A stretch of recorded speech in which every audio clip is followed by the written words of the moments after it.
자, 30번. 태어난 지 2주의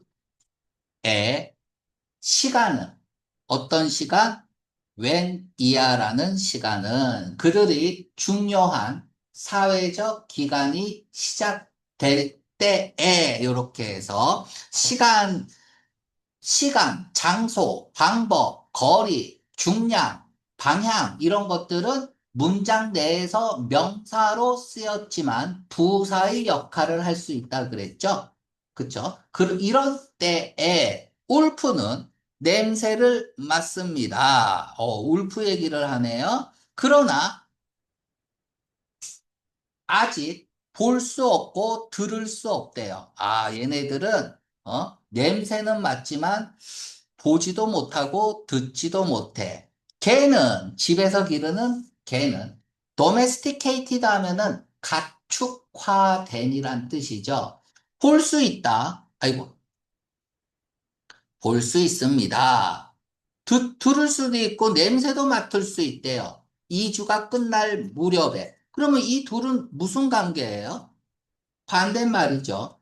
그러면 얘네들은 뭐야? 대조의 대상이죠. 대조를 했다는 얘기는 비교를 했다는 겁니다. 그러면 대조 상반 접속사 몇 번? 10번이죠. 자, 그러면 좀 읽고 나서 설명할게요. 이러한 렐러티브 별표하세요. 렐러티브 별표합니다. 오늘의 이야기예요. 그러니까 렐러티브라는 말이 뭐예요? 상대적인, 써봐. 상대적인 비교상의라는 뜻이죠. 그럼 해시태그로 뭐가 걸려야 돼?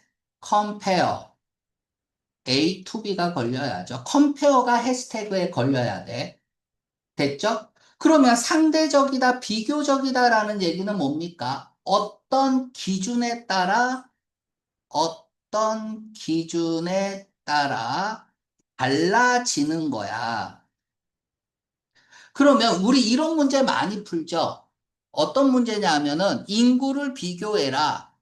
A와 B의 인구를 비교해라. A는 1000명이고 B는 1200명이야. 별로 차이가 안 나. 하지만 수도에 사는 비율은 얘가 80%고 얘는 20%다. 그러면 어떤 수도에 사는 비율이라는 어떤 기준에 따라서 달라지는 거잖아요. 그럼 이런 문제가 나오면 뭐가 부각돼야 돼? 컴페어 하라고 그랬으면 무조건 얘가 포인트죠. 그쵸. 그래서 렐러티브라는 단어는 굉장히 중요한 단어예요. 어떤 기준, 그러니까 울프라는 기준을 봤을 때 도구는 이렇다는 얘기야.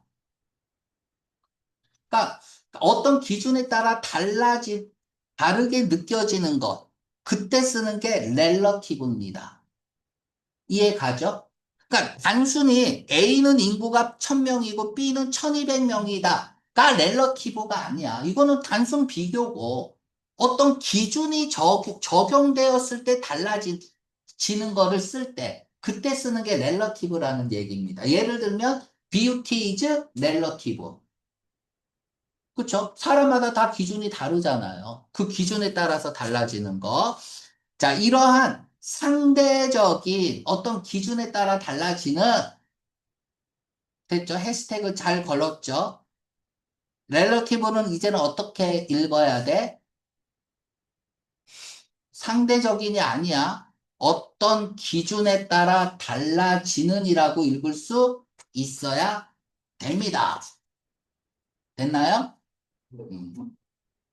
자, 그러니까 지금 A와 B를 비교한 거죠. A와 B를 비교한 거고요.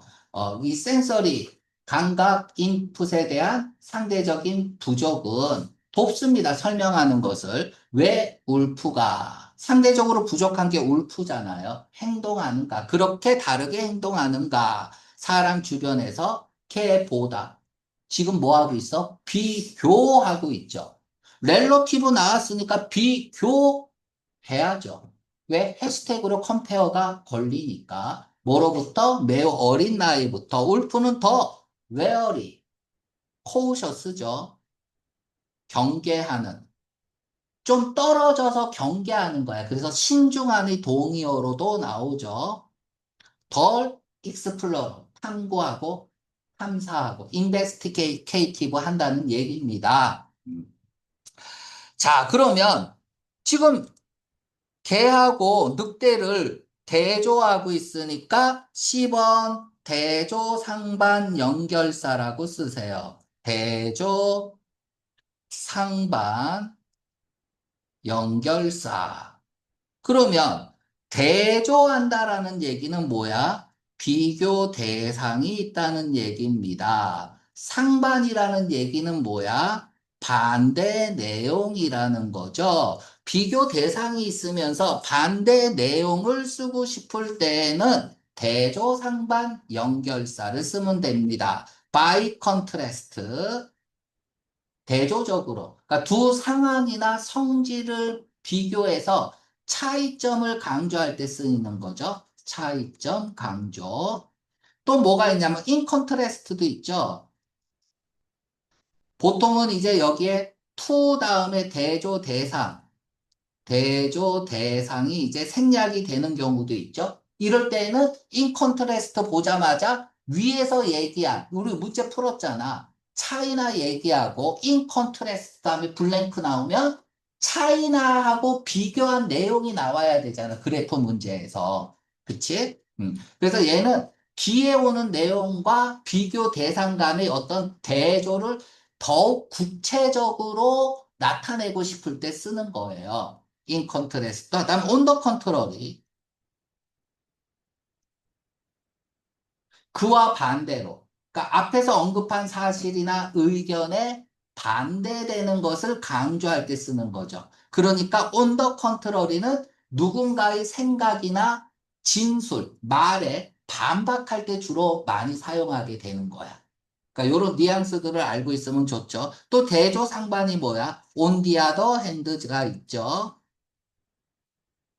같은 주제에 대해서 서로 다른 관점을 말할 때죠. 그래서 on the other hand는 뭐예요? 새로운 정보가 나와야 된다. 앞에서 얘기한 거랑은 다른 내용이 나와야 되고, 비교 대상이 있어야 되고, 주제 지향점은 같아야 돼. 앞뒤의 내용이. 그쵸? 많이 했던 거잖아. 우리 on the other hand도. 그러니까 이런 것들이 대표적인 대조상반 연결사입니다. in other word는 뭐예요? 환원, 재진술이죠. 바꿔 말하면이야. 근데 앞에서 원래는 A를 얘기하고 싶었거든요. A를 얘기하고 싶었어. A라고 얘기하고 싶은데 위에서 A를 얘기 안 하고 B, C, D를 얘기한 거야. 그럼 환원 재진술은 뭐야? A를 좀 거창하게 풀어서 BCD라고 얘기했는데 그거를 다시 환원해서 제자리로 돌려서 정말 내가 하고 싶은 말을 하겠다는 거죠. 그럼 위에는 뭐야? 구구절절 얘기한 거를 그치? 왜 구구절절 얘기해서 내가 하고 싶은 말을 좀 풀어주려고 하지만 진짜 하고 싶은 말을 쓰겠다는 거죠. 요약해서 이걸 환원 재진술이라고 하고 뭐 네임니도 괜찮아요. 즉 다시 말해서 보통 네임니는 이제 구체적으로 말할 때 쓰고요. 아무튼 that is to say 이런 것들이 이제 환원 재진술이고 accordingly는 그에 따라서 그런 이유로죠.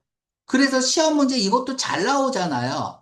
그런 이유로 뭐뭐 했다니까 인과관계란 말이야. 그래서 therefore를 쓰는 게 제일 좋아요. 근데 보기에 therefore가 없어. 그러면 accordingly 써야죠. 그래서 accordingly하고 therefore는 같은 말이다라는 걸 반드시 알아야 돼요.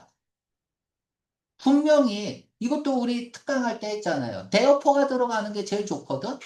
근데 보기에 대어퍼가 없어. 그럼 accordingly 써야 된단 말이야. 그 대어퍼와 같은 말이 accordingly다. 그에 따라서 그런 이유로 라는 뜻이니까.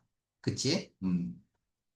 그래서 accordingly 같은 경우는 앞에 어떤 상황이나 정보를 얘기하고 그로 인한 어떤 조치나 뭐 결정이나 행동이나 반응이나. 그러니까 결국은 인과 연결사예요. 그죠? 이런 것들을 나타낼 때 쓴다.